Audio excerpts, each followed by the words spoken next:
Hello everyone, हमारे YouTube channel be healthy में आपका बहुत बहुत स्वागत है।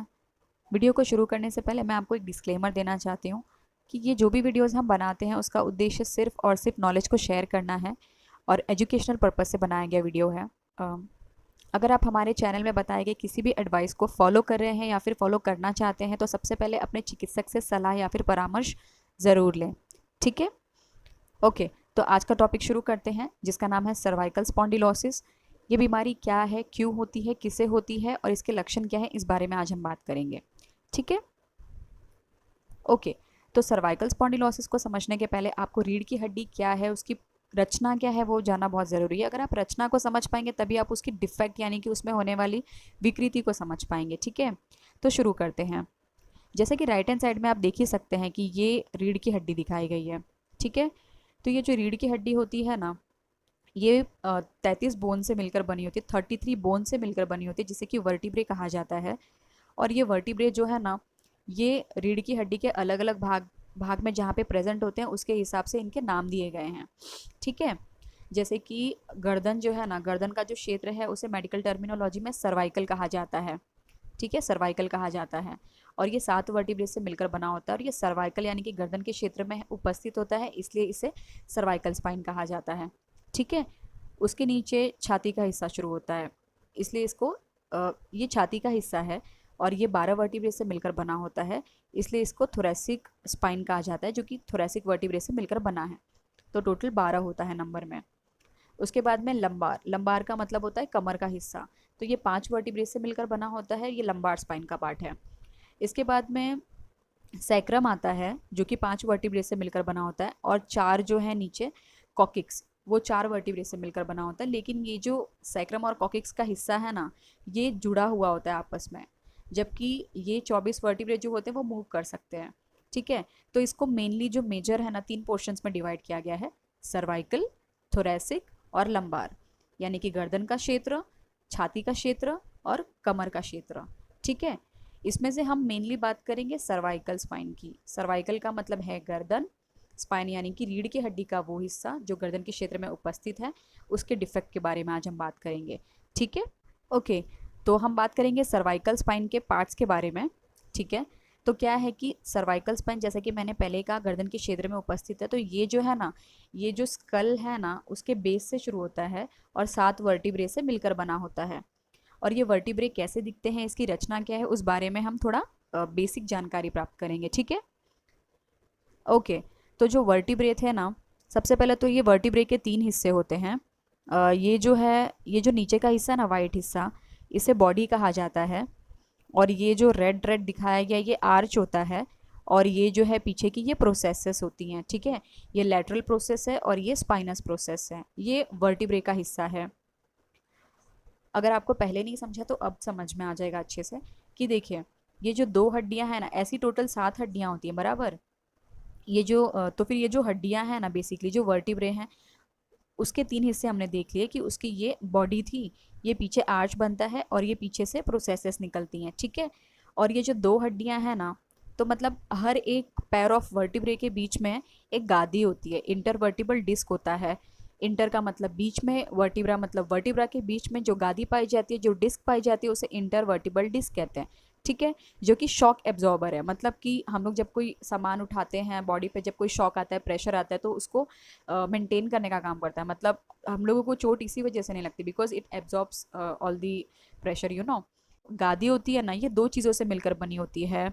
बाहर का हिस्सा होता है ना, वो थोड़ा सा फाइब्रस टफ पार्ट होता है, जिसे एन्यूलस फाइब्रोसिस बोलते हैं।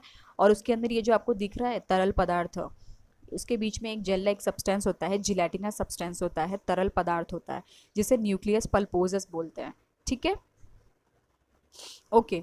तो अब क्या होता है कि जैसा कि हमने पहले ही देख लिया कि ये जो वर्टिब्रे होते हैं उसके बीच में गादी होती है। ठीक है, ये जो पैर ऑफ वर्टिब्रे है ना, उसमें 3 जॉइंट होते हैं। ठीक है, जो आगे का हिस्सा होता है वो इंटरवर्टिबल डिस्क है, जो गादी है वो।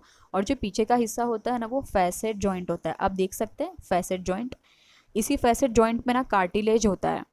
ठीक है, जो कि 2 बोन को रब करने से बचाता है, जॉइंट सरफेसेस को कोट करता है, जिसकी वजह से स्मूथ मूवमेंट होती है, like the other joint of the body. ठीक है। तो अब बात करते हैं लिगामेंट्स की। लिगामेंट्स क्या होता है, ये ना जो भी बोन्स होता है उसको, दो बोन्स को कनेक्ट करने का काम करता है लिगामेंट्स।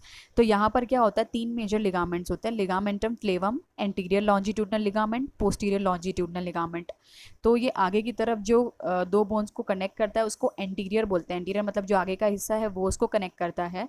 पोस्टीरियर मतलब ये पीछे के साइड के वर्टिब्रे को कनेक्ट करता है। उसके बाद में ये जो प्रोसेसेस होती है ना, तो ये जो ये वाला जो हिस्सा है ना, ये हुआ, ये हुआ, ये हुआ, ये लिगामेंटम फ्लेमम है। मतलब यहाँ की जो बोन्स है उसको ये लिगामेंट कनेक्ट करता है। और ये पीछे स्पाइनस प्रोसेस के लिए होता है, इसलिए इसको इंटरस्पाइनस लिगामेंट भी कहते हैं। ठीक है। अब बात करते हैं vertebral arch and spinal canal.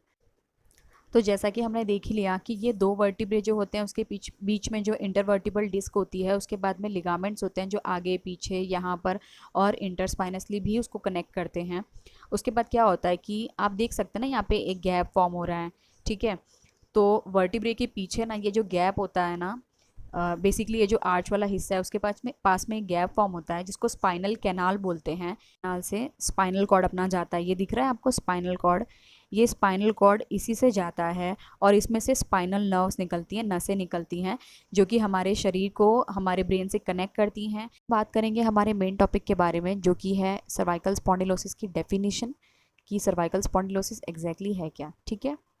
तो सबसे पहले सर्वाइकल स्पॉन्डिलोसिस जो है वो सर्वाइकल स्पाइन में होने वाला एक एज रिलेटेड प्रोग्रेसिव डिजेनरेशन है। यानी कि एक पर्टिकुलर एज के बाद क्या होता है ना, शरीर में कुछ चेंजेस आ जाने लगते हैं।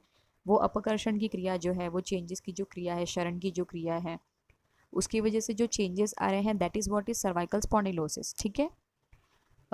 सो it is wear and tear of cervical spine में जो भी स्ट्रक्चर्स थे ना जिनसे सर्वाइकल स्पाइन बना हुआ है, वो वर्टिब्रे हो, डिस्क हो, अपने फैसेट जॉइंट्स हो या फिर लिगामेंट्स हो, तो उसके अंदर जो भी चेंजेस आ रहे हैं ना एज के हिसाब से, तो वो चेंजेस को ही अपन ने सर्वाइकल स्पॉन्डिलोसिस बोलना है। ठीक है। इन चीज़ों का जो वियर एंड टीयर है, that is what is cervical spondylosis is. Okay. तो it is also called age arthritis या फिर ओस्टियोआर्थराइटिस ऑफ द नेक। ठीक है। ये जो कंडीशन होती है ना, ये 65 की एज के बाद के जो लोग होते हैं उनमें मोर देन 90% लोगों में देखने को मिलता ही है। अब बात करेंगे कि सर्वाइकल स्पॉन्डिलोसिस किन किन कारणों की वजह से होता है। तो जैसे जैसे अपनी एज होने लगती है ना, वैसे वैसे बैकबोन जिन भी चीज़ों से बना हुआ होता है उनमें कुछ चेंजेस आने लगते हैं ग्रेजुअली। ठीक है। वियर एंड टीयर होने लगता है। उन चेंजेस में कुछ बातें हैं जिनकी वजह से ये हो रहा है। तो वो क्या है वो देखते हैं हम। तो पहला पॉइंट है उसमें डिहाइड्रेटेड डिस्क। तो जैसा कि हमने पहले ही देख लिया कि डिस्क जो है वो दो पार्ट से बना हुआ था। बाहर का जो फाइब्रस पार्ट था, टफ पार्ट था, अंदर जो था वो जेली लाइक सब्सटेंस था। ठीक है। तो जो जेली लाइक सब्सटेंस है ना, वो जैसे जैसे 40 के ऊपर की एज होने लगती है ना, तो वो that begins to dry out, desiccate होने लगता है, श्रिंक होने लगता है, जिसकी वजह से वर्टिब्रे जो है उसके बीच में बोन टू बोन कॉन्टैक्ट होने लगता है। ठीक है। तो ये चेंज आने की वजह से। दूसरा, हर्निएटेड डिस्क। हर्निएटेड डिस्क क्या है, तो जैसा कि ये डायग्राम में दिखाई दे रहा होगा, डिस्क हर्निएशन यानी कि ये डिस्क का एक्सटर्नल पार्ट है जो नीला वाला है। ठीक है। और ये जो पिंकिश पार्ट बाहर आ रहा ना, ये अपना जो न्यूक्लियस है वो बाहर आ रहा है। ठीक है। तो ये न्यूक्लियस के बाहर आने की वजह से ये जो स्पाइनल कॉर्ड है जिसमें से कि अपने नर्व्स बनती हैं, ठीक है, तो वो नर्व्स है ना दबने लगती हैं। ये जैसे जैसे बाहर आएगा तो नर्व्स दबेंगी ना, तो नर्व्स दबने की वजह से क्या होगा, अपने को सुन्नपन होने लगता है। जो अपनी बाँ होती है, बाँ है, जो अपना हाथ है, जो उंगलियां हैं, उसमें सुन्नपन होने लगता है। फिर एक झुंझुनी जैसे महसूस होने लगती है। तो ये डिस्क हर्निएशन की वजह से जो आने वाला चेंज है बेसिकली उसकी वजह से है। ठीक है। तीसरा जो कारण है वो है बोन्स पर। जैसे जैसे डिस्क जो है वो डीजेनरेशन होने लगता है ना, जैसे कि इसमें दिख रहा है, तो उसकी वजह से स्पाइन जो है वो अपने आप को स्ट्रेंथनिंग देने के लिए, मजबूती बनाए रखने के लिए extra amount of bone produce करता है, जिसको बोनी स्पर बोलते हैं। ऑलराइट। तो ये जो बोनी स्पर है, इस चेंज के आने की वजह से ये स्पाइनल कॉर्ड से जो निकलने वाली नर्व्स हैं उनको पिंच करने लगता है, जिसकी वजह से सिम्टम्स डेवलप होते हैं। ये वन ऑफ द कारण है। Ligament stiffness. तो लिगामेंट हमने देखा था, याद है, आगे जो है वो एंटीरियर वाला था, लिगामेंट पीछे पोस्टीरियर वाला था। उसके बाद में ये लिगामेंटम फ्लेवम था, उसके बाद में ये इंटरस्पाइनस लिगामेंट था। तो ये लिगामेंट जैसे जैसे एज बढ़ने लगती है ना, वैसे वैसे स्टिफ हो जाते हैं। ठीक है, over the period of time, जिसकी वजह से नेक की जो मूवमेंट है वो अफेक्ट होने लगती है, नेक जो है वो टाइट हो जाता है, जकड़न महसूस होने लगती है। तो लिगामेंट के स्टिफनेस की वजह से ये चेंजेस भी अपने को देखने को मिलता है। पांचवा पॉइंट है ट्रॉमा, यानी कि इंजुरी। चोट लगने की वजह से जो वियर एंड टीयर का प्रोसेस होता है ना वो एक्सेलरेट हो जाता है। तो ये भी एक प्रकार के चेंज होने में one of the positive factor है। उसके बाद में ओवर यूज़, तो कुछ लोगों की ऑक्यूपेशन के वजह से उनकी काफ़ी रेपिटेटिव मूवमेंट हो जाती है, जिसकी वजह से स्पाइन पे बहुत ज़्यादा प्रेशर आने लगता है और अर्ली वियर एंड टीयर होने लगता है। Obesity is the next point. तो ओबेसिटी की वजह से क्या होगा, इनएक्टिविटी आ जाती है, पेशेंट जो है वो मूव ही नहीं करेगा, there will be no any movement, जिसकी वजह से प्रोलॉन्ग्ड वो एक ही सिटिंग पोस्चर में है, तो उसकी वजह से भी वियर एंड टीयर हो सकता है। So spondylosis is age related degeneration of these parts of spine. पहला है इंटरवर्टिबल डिस्क। तो जैसा हमने देखा कि जो डिस्क है वो धीरे धीरे डेसिकेट होती है, श्रिंक होती है, जिसकी वजह से दो वर्टिब्रे के आपस में घर्षण होने लगता है। दूसरा कार्टिलेज, जैसे जैसे समय बीतता है, उम्र बढ़ती है, वैसे वैसे कार्टिलेज जो है उनका वियर एंड टीयर होता है, लिगामेंट जो होते हैं वो स्टिफ हो जाते हैं, लेग्स फ्लेक्सिबिलिटी आ जाती है उनमें, बोन जो है वो आपस में घर्षण होने की वजह से स्पाइन जो है वो अपने आप को और ज़्यादा मजबूत करने के लिए एक्स्ट्रा अमाउंट ऑफ बोन जो है प्रोड्यूस करता है, जिसको बोनिस पर बोलते हैं। उनकी पिंचिंग की वजह से अपने को नमनेस और वीकनेस वगैरह ये सब कंडीशंस महसूस हो सकते हैं। तो स्पॉन्डिलोसिस का अल्टीमेटली मतलब क्या है, एज जैसे जैसे बढ़ती है उस एज की वजह से जो हमारे शरीर में चेंजेस आते हैं, जो भी एसोसिएटेड स्ट्रक्चर्स हैं स्पाइन के उसमें, तो that is what is spondylosis. ठीक है, so next is cervical spondylosis के रिस्क फैक्टर्स क्या हैं। First point is older age, since it is a as related degeneration, तो जैसे जैसे एज बढ़ेगी वैसे वैसे हमको ये देखने को मिलेगा। Second is smoking. अपने सारे वीडियोस में मैंने एक बात आपसे कही है कि smoking is something which is going to flare inflammation in the arteries. मतलब स्मोकिंग की वजह से क्या होता है ना, सूजन होने लगती है। So it's one of the positive factor, one of the risk factor as well. Third is genetics. अगर किसी को फैमिली हिस्ट्री है ऑफ सर्वाइकल स्पॉन्डिलोसिस तो उस इंसान को भी ये कंडीशन डेवलप होने के काफ़ी ज़्यादा चांसेस बढ़ जाते हैं। एक ही पोजीशन में काफ़ी समय तक बैठे हुए हैं तो उसकी वजह से भी क्या आता है, स्पाइन पे बहुत ज़्यादा प्रेशर आता है, तो वियर एंड टीयर होता है। फिर fifth point is neck injury. Injury की वजह से वियर एंड टीयर जो है वो एक्सेलरेट हो जाता है। और हैवी लिफ्टिंग, हैवी लिफ्टिंग में क्या होता है कि स्पाइन जो है उसकी काफ़ी ज़्यादा रेपिटेटिव मूवमेंट होती है, तो उस पर प्रेशर आने की वजह से वियर एंड टीयर होता है। ओबेसिटी, ओबेसिटी में पेशेंट जो होता है वो इनएक्टिव होता है, तो वो काफ़ी समय तक एक ही पोजीशन में बना रहेगा, उसकी वजह से भी वियर एंड टीयर हो सकता है। तो ये कुछ रिस्क फैक्टर्स हैं, मतलब अगर ये चीज़ें हैं तो पेशेंट को आगे चल के सर्वाइकल स्पॉन्डिलोसिस हो सकता है। ठीक है, नेक्स्ट इज सर्वाइकल स्पॉन्डिलोसिस के फीचर्स, यानी कि उसमें क्या लक्षण देखने को मिलेंगे। तो मोस्ट ऑफ द पीपल में it causes no symptoms, but जब ये सिम्टम्स कॉज करता है तो क्या क्या सिम्टम्स अपने को देखने को मिलते हैं। First is neck pain, the most prominent feature is गर्दन में दर्द होगा पेशेंट को। ये जो दर्द है ये माइल्ड से मॉडरेट से सीवियर भी हो सकता है।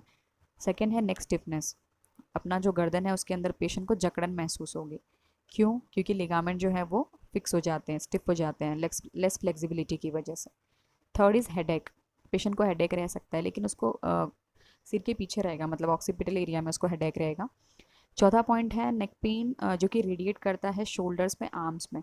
ये कब होगा, जब हर्निशन वगैरह की जो कंडीशन है ना, जिसमें कि हर्निशन है या फिर बोन्स पर वाला कंडीशन है, उसमें क्या है कि ये जो है वो स्पाइनल कॉर्ड से निकलने वाली नर्व्स को पिंच करेगा, तो उस कंडीशन में जैसे जैसे वो नर्व का डिस्ट्रीब्यूशन है ना उसके अलॉन्ग ही अपने को पेन महसूस होता है, इसलिए रेडिएटिंग पेन महसूस होता है। तो ये पेन कहाँ पे महसूस होगा, बाहों में महसूस होगा, अंदर की साइड में, उसके बाद में अपना जो हाथ है उसमें और उंगलियों में। ठीक है, उसके बाद में लॉस ऑफ बैलेंस हो जाता है। फिर मसल स्पाज्म, यानी कि मसल जो है वो जकड़ी हुई सी महसूस होती है। ठीक है, उसके बाद में पेशेंट जब टर्न करता है ना तो कड़कट करके आवाज़ आती है। लॉस ऑफ ब्लैडर कंट्रोल भी मिल सकता है। This was all about today's video. अगर आपको हमारा ये वीडियो अच्छा लगा हो तो इसे लाइक करें, कमेंट करें, शेयर करें और हमारे चैनल को जिसका नाम है बी हेल्दी उसे सब्सक्राइब करें।